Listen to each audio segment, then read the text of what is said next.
Bismillahirrahmanirrahim.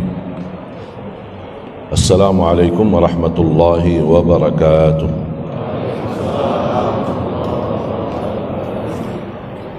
Alhamdulillahi rabbil alamin. Ashhadu an la ilaha illallah wahdahu la sharika lahu waliyyus salihin. Wa ashhadu anna sayyidana wa nabiyyana Muhammadan abduhu wa rasuluhu as-sadiqul amin. Allahumma salli wa sallim wa barik ala sayyidina Muhammad wa ala alihi wa sahbihi wa man tabi'ahum bi ihsanin ila yaumiddin. Subhanaka la ilma lana illa ma 'allamtana innaka antal alimul hakim.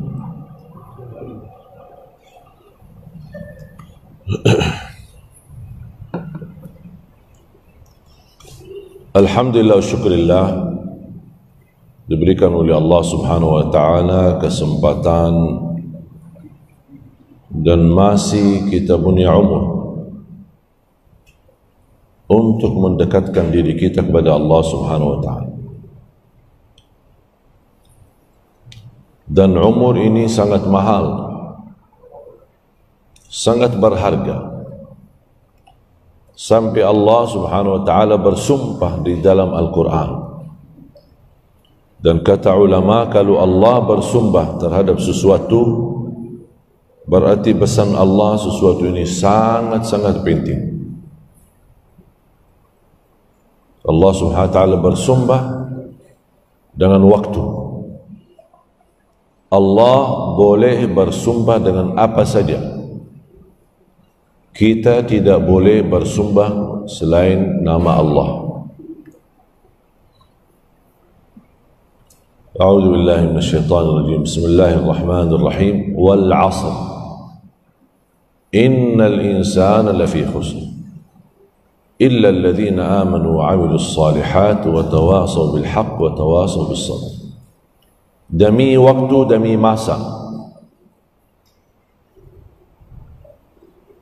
gara-gara waktu dan masa, innal insana lafi khusr, banyak manusia merugi gara-gara waktu. Banyak manusia merugi karena tidak memanfaatkan waktu. Sampai Rasulullah sallallahu alaihi wasallam di hadis yang sahih, ni'matani maghbunun fihima kathirun minan nas, as-sihhatu wal faragh. Ada dua nikmat yang cukup manusia tertipu dengan nikmat itu, tidak disadarkan, tidak diperhatikan. Nikmat sehat dan nikmat kekosongan waktu. Banyak waktu yang kosong.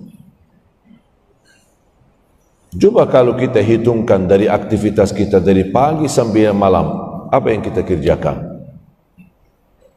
Tidak ada. Di kantor kita bekerja main HP. Pulang dari kantor main HP. Bangun pagi pertama yang dilihat HP. Mau tidur terakhir yang dilihat HP. Waktu kita semua sama HP. Tidak ada waktu. Apa yang dikerjain?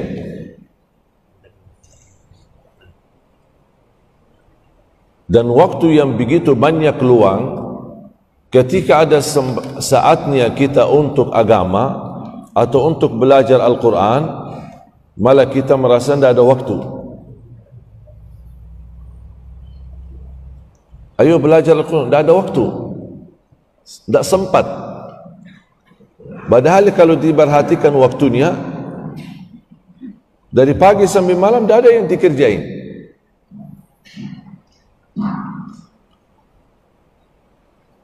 Seorang ulama baru-baru meninggal dunia, terkenal sepanjang waktunya bersama ilmunya. Ilmu, belajar buku hadis, buku fikih.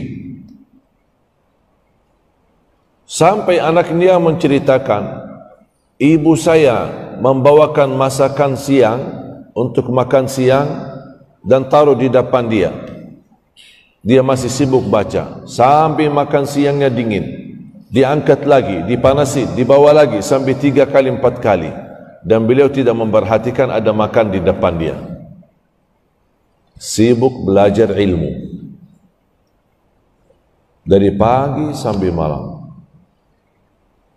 Mereka menghabiskan waktu sama ilmu, kita menghabis waktu sama, sudah tahu, tidak usah saya jawab. Sedangkan Bapak Ibu, umur yang Allah berikan itu sangat mahal. Makanya Allah bersumpah, demi waktu, demi masa, innal insana lafi khusr, gara-gara waktu dan masa banyak merugi. Bahkan dikatakan innal insana, seluruh manusia merugi, kecuali illa alladhina amanu wa amilus salihat wa tawasaw bil haqq wa tawasaw bis sabr. Imam Syafi'i mengambil kesimpulan dari surah ini 4 poin. Ilm, amal, wasiyah, tausiyah bil haqq, amar ma'ruf nahi munkar, kemudian sabar, wa tawasaw bis sabr. Iman butuh ilmu untuk ditingkatkan. Ilmu butuh amal untuk membuktikan. Dalam perjuangan beramal kita mengajak orang lain, amar ma'ruf nahi munkar, tawasaw bil haqq, mengajak kepada kebenaran. Di dalam kita mengajak kebenaran, tegakkan ma'ruf, menolak kemungkaran, menghadapi tantangan, butuh sabar, wa tawasaw bis sabr.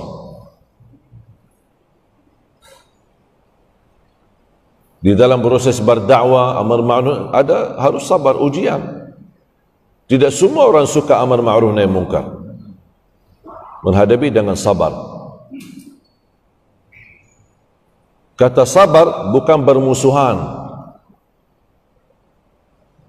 Islam tidak mengajarkan untuk menanamkan bermusuhan di antara kita. Ada perbedaan, ada, tapi tidak boleh ada bermusuhan. Tetap kita harus saling menghormati. Dakwah yang kita bawa belum tentu semua suka. Makanya Rasulullah ajarkan sabar. Sabar.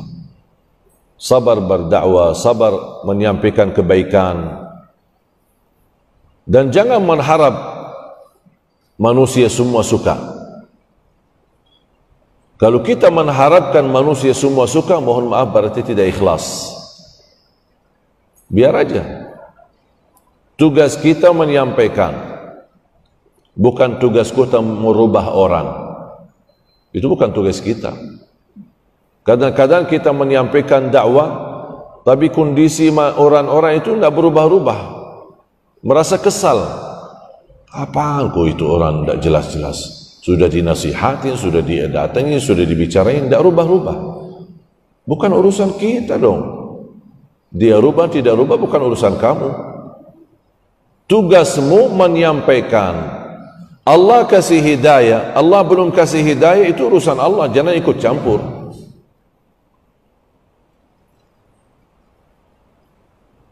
Rasulullah SAW pernah menceritakan, kana fi man kana qablakum, ada dari ummah-ummah terdahulu. Rasulullah SAW menceritakan, ada 2 saudara, satu salih, satu tidak. Yang salih ahli ibadah, saudaranya ahli maksiat. Orang salih ini setiap bertemu saudaranya pasti lagi maksiat, mabuk, minuman keras, macam-macam. Dinasihatin, tidak berubah. Besoknya ketemu lagi, masih maksiat itu terulang. Dinasihatin, tidak berubah. Nampaknya sering berkali-kali menasihatin saudaranya, tidak ada perubahan. Satu saat datang, masih melihat kondisi yang sama, dan langsung dia berkata, kamu tidak capek dosa? tidak bakal diampuni oleh Allah. La yaghfiru lak Allah. Tidak bakal diampuni oleh Allah. Kata Rasulullah SAW, Allah marah. Sampai Allah Azza wa Jalla berfirman di hadis itu, Man hadzal ladzi yata'allahu alaihi.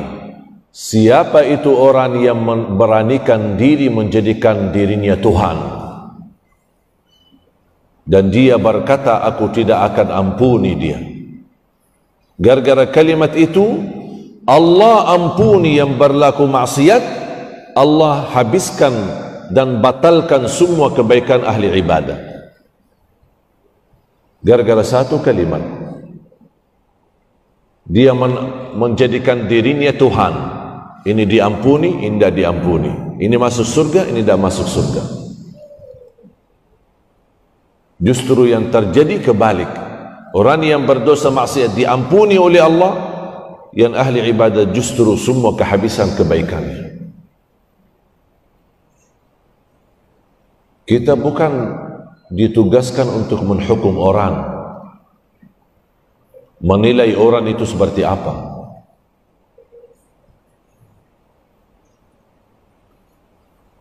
Bisa jadi ada seorang wanita yang tidak berjilbab, belum siap berjilbab.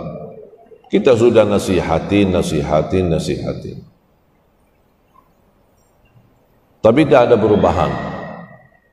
Jangan satu saat muncul di hati kita, apaan itu wanita tidak jelas.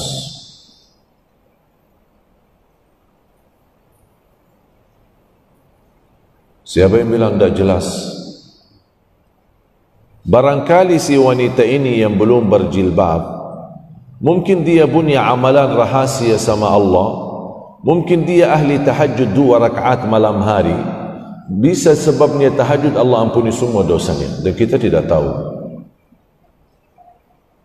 Tugas kita nasihati orang, bukan menilai orang. Jangan membandangi orang itu lebih buruk daripada kita. Bisa orang yang bukan ahli tahajud, bukan ahli puasa, hanya salat wajib, tak pernah salat sunnah qabliyah ba'diyah.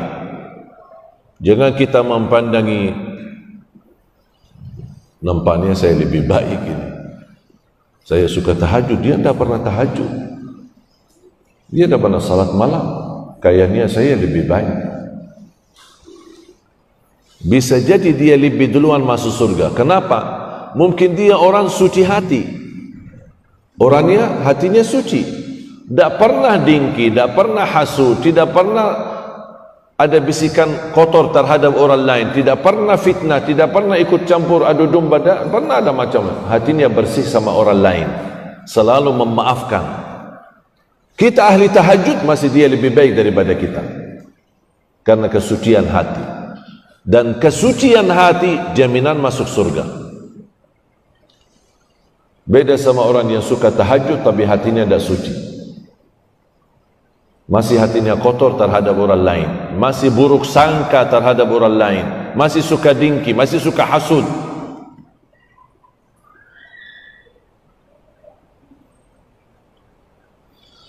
Ada 3 hal yang perlu diperhatikan.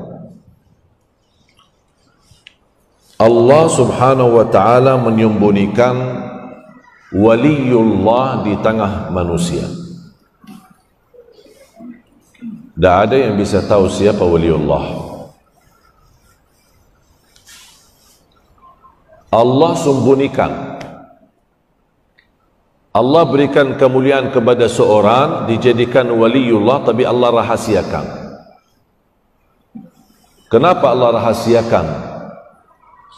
Karena Allah mengancam siapapun yang memusuhi waliullah, dia akan memusuhi aku, kata Allah. Tapi siapa dia waliullah? Bisa tukang sapu.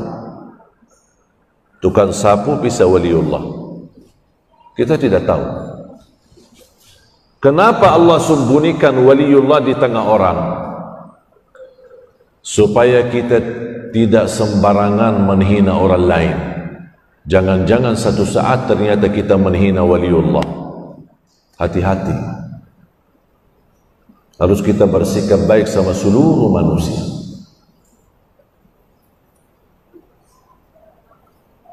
Yang kedua, Allah sembunyikan keridhaannya dalam amal salih.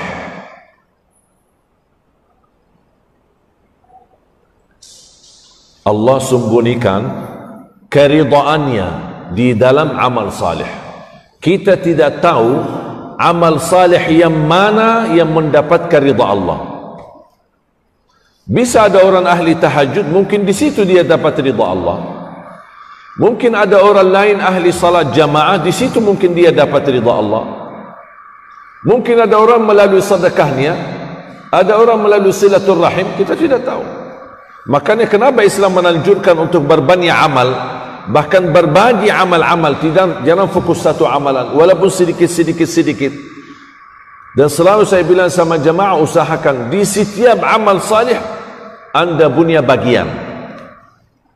Setiap amal salih anda punya saham. Apa punya sedikit. Tahajud walaupun 2 rakaat, Quran walaupun 1 halaman, puasa walaupun 1 hari, ada bagiannya, ada sahamnya. Karena tidak tahu yang mana amal salih yang di dalamnya ada ridha Allah. Kalau dapat amal salih itu dilakukan dan dapat ridha Allah, beres dunia akhirat, sudah selesai, sudah aman, bahagia dunia akhirat.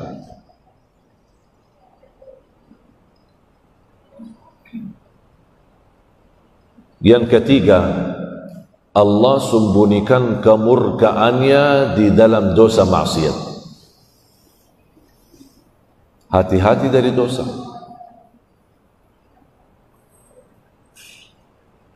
Karena kita tidak tahu dosa yang mana yang di dalamnya ada kemurkaan Allah. Kalau kemurkaan Allah kena kepada kita, dikhawatirkan terbawa selama-lamanya.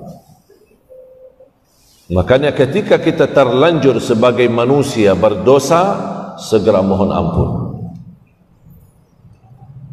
Segera mohon ampun. Taubat. Dosa lagi, istighfar. Dosa lagi, istighfar lagi. Dosa lagi, istighfar lagi. Selama kamu tidak bosan beristighfar, Allah juga tidak akan bosan mengampuni dosa kita. Kalau kita merasa bosan dan malu, bolak-balik, maksiat taubat, maksiat taubat, maksiat taubat, maksiat taubat, sampai datang syaitan, apaan kan kamu ini kondaknya? Sebentar taubat, sebentar dosa, sebentar, itu bisikan syaitan. Syaitan yang suka datangin supaya kita putus asa. Mau enggak Allah mengampuni saya? Ya Allah mau. Allah masih mau mengampuni kita. Jangan tanya pertanyaan itu. Seberapapun dosa kita, Allah masih mau mengampuni kita. Asal kita mau beristighfar.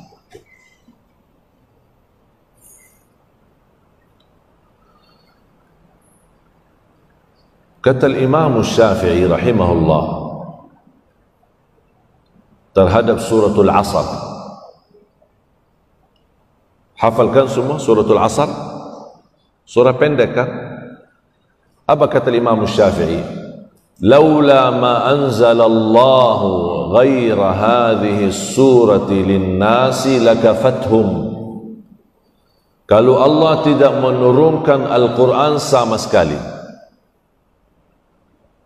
Allah tidak menurunkan Al-Quran, tidak ada Quran turun. Yang Allah turunkan cuma 1 surah, Wal Asr, tidak ada yang lain. Apa kata Imam Syafi'i? Cukup bagi manusia suratul Asr. Cukup menjadi pelajaran, cukup menjadi sadaran, cukup menjadi ilmu, cukup membawa kita bahagia, cukup membawa kita selamat.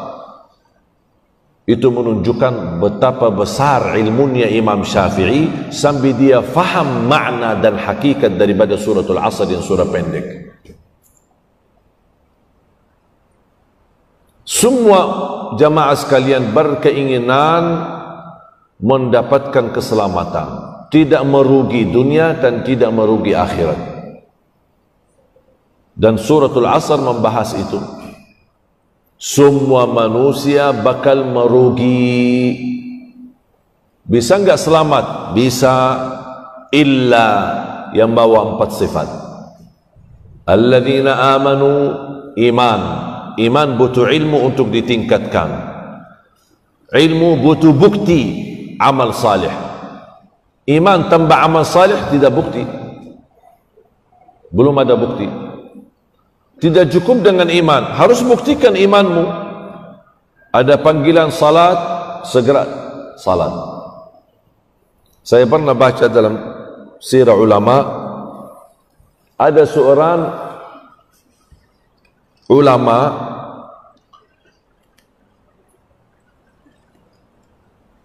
selama 40 tahun tidak pernah dengar azan di luar masjid.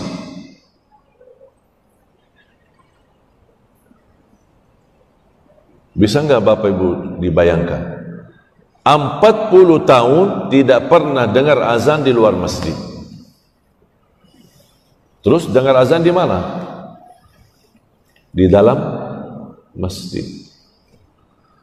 Ditanya, wahai guru, kenapa begitu luar biasa menjaga dan memperhatikan dan tidak pernah tertinggal? Selalu sebelum azan sudah di masjid, tidak pernah dengar azan dari luar masjid.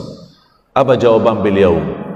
Azan itu untuk orang yang lalai, butuh panggilan, dan saya tidak mau jadi orang yang lalai. Masya Allah. Kita dengar azan, belum iqamat, tak apa-apa, tunggu sebentar. Apalagi imamnya panjang. Tadi kepanjangan ya, surat Al-Mulk. Saya pas baca, ya Allah, baru saya tak ingat, ya Allah, saya di Indonesia kok kelamaan panjang. Dan di Indonesia tidak biasa panjang-panjang. Saya waktu imam di salah satu masjid di Madinah, salat subuh, rakaat pertama Ar-Rahman, rakaat kedua Al-Waqi'ah. Ketika pertama kali saya ke Indonesia, jadi imam di salah satu masjid, diminta maju jadi imam. Ini masih sampai waktu itu belum bisa bahasa Indonesia. Imam subuh, saya baca Ar-Rahman rakaat pertama, Al-Waqi'ah rakaat kedua. Saya belum tahu, tapi saya rasa pas begitu salam, kayaknya jamaah kurang ya. Awalnya full kok, sekarang separuhnya, kemana yang lain? Yang dia pulang duluan, kelamaan. Tapi habis lama-lama belajar dan sudah tahu budaya Indonesia, bukan Indonesia tidak suka salat, tapi tidak bisa kepanjangan. Akan saya rubah. Kalau bisa kulhu dibagi 2, terima kasih. Dah biasa.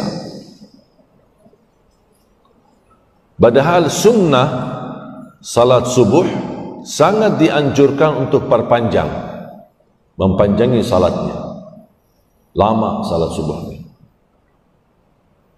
Saya tadi sebenarnya ada sedikit keraguan baca Ar-Rahman dan Al-Waqi'ah atau Al-Mulk. Sampai pas sudah takbir masih bisik di hati, kalau saya baca Ar-Rahman Al-Waqi'ah tidak tahu jamaah tahan enggak. Akhirnya rubah, saya baca Al-Mulk bagi 2. Kadang-kadang Al-Mulk kita biasa di Madinah satu rakaat satu surah. Dan saya punya kebiasaan kalau baca, misal contoh salat subuh, saya suka salah satu surah yang saya suka baca surat Yusuf 111 ayat. Tapi saya bagikan 3 hari tuntas, 3 kali subuh selesai surat Yusuf. Mungkin di Indonesia Anda tahu, seumur hidup 1 kali sudah selesai. Masing-masing beda budaya, beda kebiasaan. Karena saya belajar menghormati. Jamaah sekalian dimuliakan Allah Subhanahu wa taala. Kembali kita perlu mendalami dan mempelajari suratul Asr. Jangan terjadi atau menjadi orang yang merugi gara-gara waktu dan masa. tingkatkan semangatmu untuk belajar ilmu. Buktikan dengan ilmu yang kamu belajari diamalkan. Amalannya sesuai kemampuan. Begitu anda mengamalkan dan sudah memahaminya, tolong sampaikan kepada yang lain.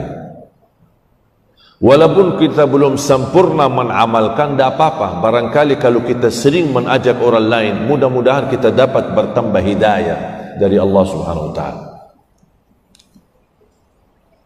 Jangan menilai dirinya, saya belum baik, makanya saya tidak berani sampaikan kepada orang lain. Tidak apa-apa. Belum baik, sampaikan ke orang lain. Mudah-mudahan karena sering menyampaikan hal yang baik kepada orang lain, bisa menjadi wasilah merubah diri menjadi lebih baik. Wa tawasaw bis sabr. Sabar. Dan sabar ada 3 macam. Sabar dalam taat, ibadah itu butuh sabar. Bangun subuh di saat dingin, tidurnya enak, tapi kita bangun sambil mengucapkan alhamdulillah alladzi ahyana ba'da ma amatana wa ilaihin nusyur. Kemudian kita semangat ambil air wudu. Kemudian kita berlangkah datang ke masjid di saat gelap. Dan Allah berikan berita gembira melalui Nabi Muhammad sallallahu alaihi wasallam di hadis yang sahih. Basyirul masya'ina fi dhulami ila al-masajid bin nuri tam yaum al-qiyamah. Berilah berita kepada orang-orang yang suka datang ke masjid di saat gelap, Allah akan sempurnakan cahaya di hari kiamat. Waktu subuh kan masih gelap, kita suka datang ke masjid di saat gelap, Allah ganti dengan cahaya yang sempurna. Dan ini butuh sabar. Dan apalagi dalam pandemi muncul rasa kekhawatiran, tapi tetap kita semangat untuk datang ke masjid. Kita berikhtiar menjaga jarak, mencuci tangan, menggunakan masker. Hanya itu ikhtiar. Tapi jangan tergantung saja dengan ikhtiar. Kalau sudah saatnya mati, ya mati, walaupun baki 1000 masker. Tapi tetap kita berikhtiar. Tapi tawakal kita bukan kepada ikhtiar, tawakal kita kepada Allah. Ikhtiar hanya usaha. Dan kata guru saya, wal hadar la yunji minal qadar. Berhati-hati dalam perjalanan belum tentu jaminan selamat dari takdir. Tetap kita berhati-hati, tapi bukan berarti akan terjamin dari kecelakaan. Kita tidak tahu. Ikhtiar tetap, tadi tawakal yang harus dimantapkan kepada Allah Subhanahu wa Ta'ala. Sabar yang kedua menghadapi dosa maksiat, butuh sabar. Godaan, hawa nafsu, bisikan hati, syahwat. Butuh sabar melawan syahwat itu. Butuh sabar melawan hawa nafsu. Butuh sabar melawan godaan syaitan. Yang ketiga, sabar terhadap takdir. Sekarang ini ujian corona, ya sabar. Jangan-jangan gara-gara dosa kita datang corona ini. Berarti sabar, muhasabah diri, taubat, perbaiki hubungan kita sama Allah.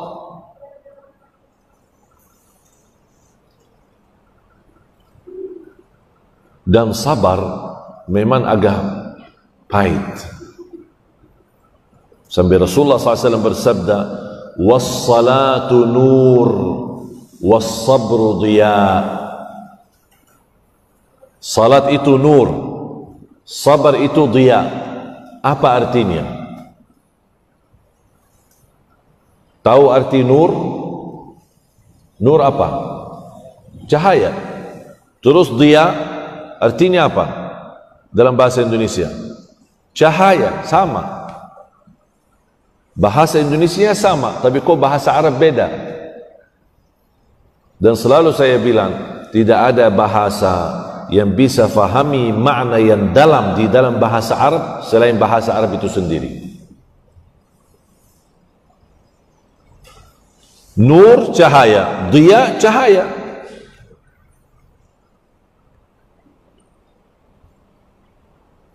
Di dalam Al-Quran, kalau Allah sebutkan matahari, diya.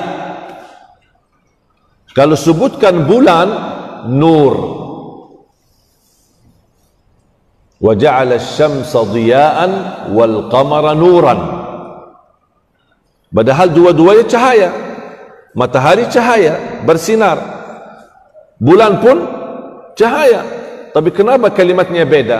Karena ada makna yang di dalamnya berbeda. Makanya Rasulullah SAW bersabda, as-salatu nur was-sabru diya. Bedanya apa di mana? Ada di mana bedanya? Matahari diya, bulan nur. Kalau cahaya dari bulan tidak menyentuh kita sakit.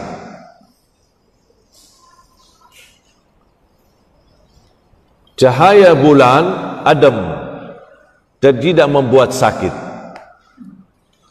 Tapi cahaya matahari bersinar tapi juga bersilau, bisa membuat kita sakit. Kalau seterang-terangnya bulan masih kita bisa lihat, tapi kira-kira bisa enggak mempandangi matahari? Tidak bisa. Matahari bisa membakar kulit kita, menyakiti kulit kita. Kalau bulan tidak pernah menyakiti kulit kita. Faham Bapak Ibu? Makanya Islam atau Rasul bersabda, as-salatu nur. Salat itu membawa cahaya yang adem. Terang wajah, terang hati, terang hidupnya. Kalau sabar, Allah berikan cahayanya, terang hidupnya, terang wajahnya, terang hatinya, tapi ada pahitnya, ada sakitnya. Makanya kadang-kadang ada orang tanya, sabar itu ada batasnya sih atau tidak? Saking tidak kuat sudah sabar. Sampai ada enggak batasnya sabar itu? Saya bilang ada. Kalau kamu ingin dibatasi pahalanya, batasi sabarmu. Kalau ingin tidak dibatasi pahalanya, berarti sabar tidak ada batas. Mau pahala yang sempurna, bahkan balasan bagi orang sabar adalah surga.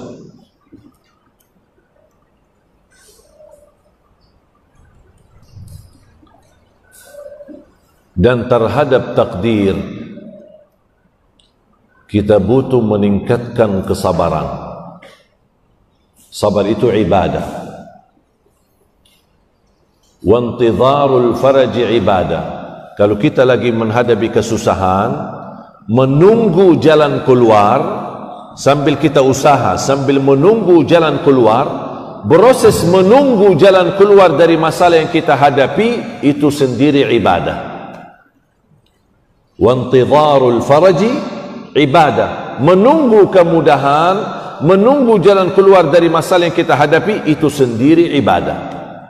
Sabar ibadah, dan menunggu hasil dari sabar itu pun ibadah.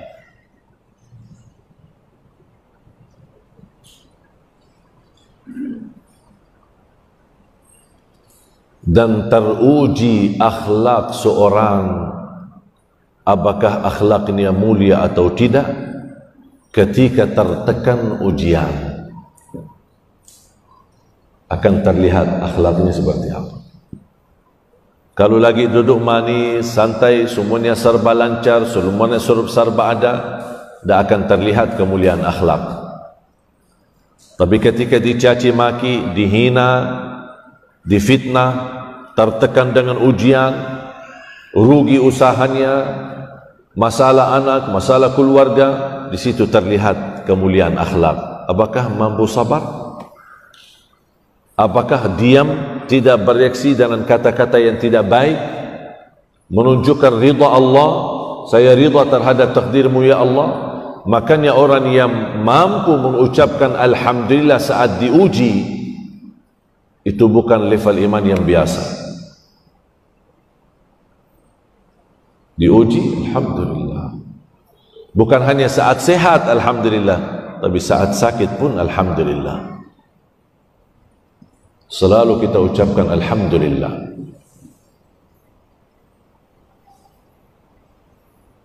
Musibah, alhamdulillah, inna lillahi wa inna ilaihi raji'un. keluar dari masjid, datang ke masjid pakai motor, keluar dari masjid hilang motornya. Mana motor? Hilang. Alhamdulillah, inna lillahi wa inna ilaihi raji'un. Ada orang jamaah datang, kenapa Pak? Motor hilang. Alhamdulillah, inna lillahi wa inna ilaihi raji'un. Bisa enggak kira-kira? Ini butuh sabar luar biasa. Dan ini butuh kebiasaan. Saya selalu ajarkan diri saya dan tanamkan kepada diri saya, membiasakan apapun masalah yang saya hadapi, alhamdulillah, inna lillahi wa inna ilaihi raji'un. Karena saya yakini itu datang dari Allah. Kalau belum ada izin Allah, wallahi tidak akan terjadi. Sudah. Kalau memang dari Allah yang mentakdirkan, Allah yang mengizinkan, ya Allah itu darimu, saya masih berkenan memujimu. Alhamdulillah. Istri saya telefon, anak sakit, demam, sakit panas, mau bawa ke rumah sakit. Alhamdulillah, inna lillahi wa inna ilaihi raji'un. Ya, nanti kita urus ke rumah sakit. Kadang-kadang istri saya suka, kok alhamdulillah? Ya Bu, alhamdulillah bukan karena anak sakit, tapi alhamdulillah saya terima ujian Allah Subhanahu wa ta'ala. Tunjukkan keridaanmu terhadap takdir. Alhamdulillah, inna lillahi wa inna ilaihi raji'un. Kemarin saya ditusuk, pas begitu berdiri, lihat bekas pisaunya, alhamdulillah, inna lillahi wa inna ilaihi raji'un. Baru saya keluarin baki tangan kiri, sambil saya ucapkan, alhamdulillah, inna lillahi wa inna ilaihi raji'un. Allahumma ajirni fi musibati wa akhluf li khairan minha. Ya Allah, mohon sempurnakan pahalaku terhadap musibah ini dan ganti yang lebih baik. Belajar terus ucapan alhamdulillah, bukan hanya di saat senang, tapi keindahan ucapan alhamdulillah artinya masih kita berkenan memuji Allah di saat kita susah. Dan yakini di saat kita diuji bukan berarti Allah tidak sayang sama kita, tapi Allah Subhanahu wa ta'ala ingin mencucikan kita, membersihkan kita.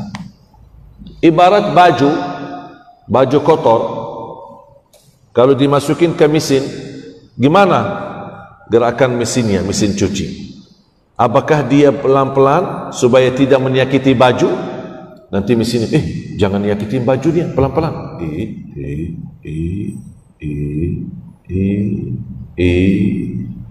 Hasilnya apa? Bersih enggak bajunya? Tidak bersih. Harus dioprak-aprik bajunya. Naik atas, kanan kiri, depan samping. Hasilnya bersih. Begitu ujian. Obrak-aprik kita naik itu ujian sambil sakit, capek menghadapinya, tapi hasilnya di mata Allah sudah suci, bersih. Sama dengan kalau kita sikat baju yang kotor pakai tangan. Kalau orang kampung yang belum punya mesin cuci kan pakai tangan. Apa yang dia dapat? Bajunya bersih, tangannya pun bersih. Karena tangannya juga ikut bersih. Begitu juga ujian. Yakini Bapak Ibu, Allah tidak memberikan ujian untuk menyakiti kita. Allah Maha Baik. Allah Rahman Rahim. Tak mungkin sifat Rahman Rahim mau menyakiti hambanya. Tak mungkin. Dan bagi saya dan menurut saya, walaupun takdir ada baik atau buruk, dan kita harus percaya terhadap takdir yang baik dan buruk, tapi saya percaya semua takdir itu baik. Walaupun pandangan kita itu buruk, tapi di belakang keburukan banyak hikmah dan manfaat yang kita belum tahu. Saya akhiri satu cerita. Ada seorang guru ngaji. Dia pernah cerita. Dia bilang, saya keluar dari sekolah, naik bis. Itu cerita terjadi di Arab. Naik bis angkot umum. Naik bis, terus jalan. Bis ini kan setiap titik, beberapa titik dia berhenti kan, di tengah jalan dia berhenti. Pas jalan, dia berhenti di satu titik. Kemudian ketika dia berhenti, ada seorang dari terminal itu, nampaknya orang preman, Kayaknya dia preman. Begitu dibukain pintu, dah ada tempat kosong. Dia langsung taruh guru ngaji dari bajunya, dia ambil dalam baju, dia taruh, dia buang di luar. Kemudian dia naik, kemudian tutup pintunya. Dan disuruh supir, ayo jalan, cepat. Supirnya jalan. Guru itu kesal. Kok berani itu orang, tidak ada hormat. Kok saya sampai dibuang dari mobil, cara tidak sopan. Dia kesal, marah, sakit hati. Sampai dia berkata, demi Allah kalau di saat itu saya punya senjata, saya akan bunuh dia. Karena ini namanya kehinaan. Bukan soal masalah saja, tapi kehinaan yang dia merasakan, kehinaan yang sangat dalam. Sambil dia merasa begitu tersakiti, ada bis lagi, dia naik di bis yang kedua. Pas di dalam perjalanan, dia bertemukan bis yang dia dikeluarkan dari bis itu. Ternyata kecelakaan di depan, kecelakaan yang cukup tajam, kemudian kebakaran dan semua yang ada di mobil mati. Allah kirimkan preman untuk selamatkan kita dari kematian. Wallahi jamaah sekalian, tak bakal faham takdir. Tapi yang saya yakini, semua takdir itu ada baiknya dan ada hikmahnya. Kata beliau, ketika saya melewati, melihat mobilnya itu dan semua mati, dan termasuk orang yang mengeluarkan saya dari mobil, saya sampai sakit hati. Saya lihat dia kebakaran sampai habis. Baru saya sadar dan saya minta maaf sama Allah. Ternyata apapun yang ditakdirkan oleh Allah ada hikmah. Tapi mungkin belum tentu di saat itu kita bisa lihat. Kalau beliau masih Allah tunjukkan hikmahnya, kita belum tahu apa hikmahnya bisa kita lihat hari ini atau besok atau lusa. Jadi kalau bapak ibu ada preman usir kita dari terminal, tidak apa-apa, terima aja. Sabar. Ada seorang bapak ingin haji, pingin banget haji. Setiap cita-citanya mau haji. Kasihan dia miskin, belum punya kemampuan. Satu saat malam hari dia keluar dari musalla, dari masjid menuju ke rumahnya. Nampaknya dia tidak sadar saat seberang jalan ada mobil tabrak dia. Dibawa ke rumah sakit. Alhamdulillah tidak terlalu parah. Tapi ternyata yang punya mobil orang kaya. Nampaknya dia lagi stres, ada masalah di perusahaannya. Dia datang, mohon maaf Pak Haji, Allah, saya tidak memperhatikan, mohon maaf Pak Haji. Beliau nangis. Ditanya, kenapa Pak nangis? Sakit ya? Tidak sakit, tapi tadi Bapak sebutin Pak Haji, Pak Haji, saya belum haji. Kamu belum haji? Ternyata orang kaya itu ada hubungan baik sama Dubes Saudi. Dia minta tolong diberikan visa haji dan dia berangkat haji. Tapi proses takdir, Allah kabulkan hajatnya, tapi sayang sekali takdirnya harus kecelakaan dulu. Kalau kecelakaan baru terwujud cita. Mudah-mudahan bapak ibu bisa haji walaupun ditabrak mobil. Ambil hikmah. Saya akhiri satu cerita. Mau kan cerita lagi? Ya.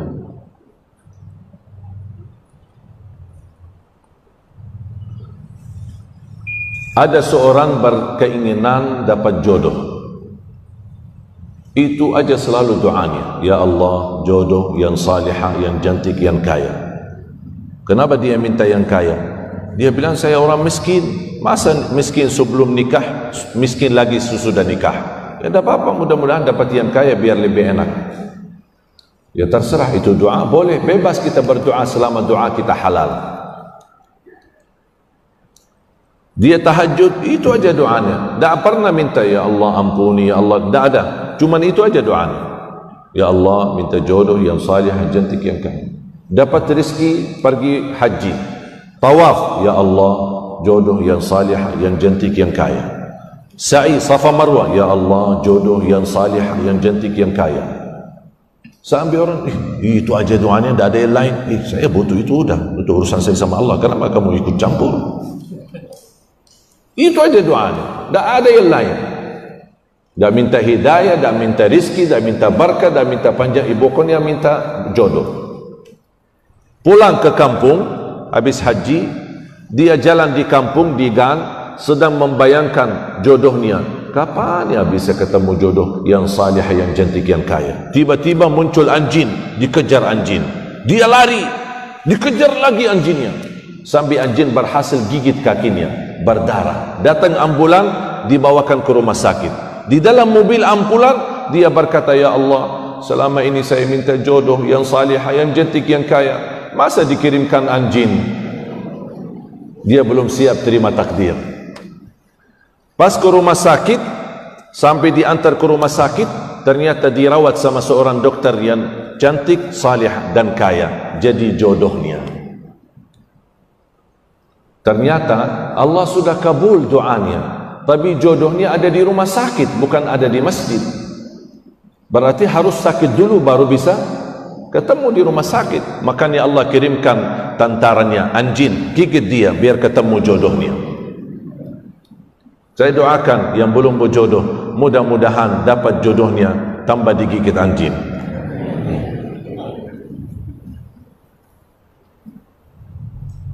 Bapak Ibu, cerita ini tidak ada dalam Quran ya.